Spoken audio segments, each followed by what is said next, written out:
তো শুভ সকাল আমার প্রিয় বন্ধুরা, তোমরা সবাই কেমন আছো? আশা করছি তোমরা সবাই যে যেখানে আছো ভালো আছো, সুস্থ আছো।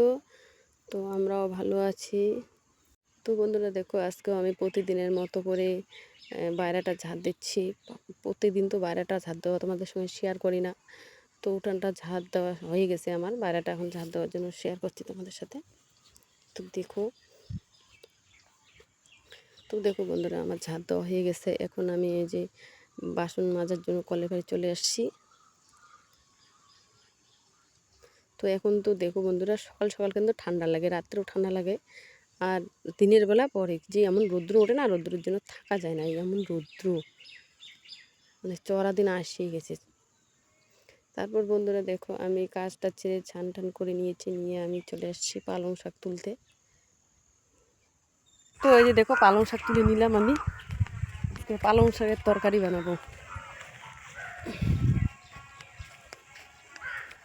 পালং শাক আলু দিয়ে তরকারি, আজকে তরকারি নেই, তো আজকে এগুলি তরকারি বানাবো আমি, ঠিক আছে?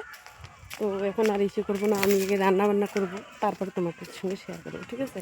তো দেখো বন্ধুরা, পালং শাক নিয়ে আসছি, এসে ওদিকে ভাত বসিয়ে দিয়েছি, তরকারিও বসিয়ে দিয়েছি, দিয়ে এদিকে আমি জামা কাপড়গুলো শুকোতে দিচ্ছি। ছান করে নিয়েছি তো ওগুলো, কালকে হসপিটালে গিয়েছিলাম ভাস্তা বউকে নিয়ে, তো সেই জন্য আর কি কাপড়টা কালকে আর কাচা হয়নি, তো আজকে কেচে দিলাম, দিয়ে আর কি কাপড়গুলো শুকোতে দিচ্ছি।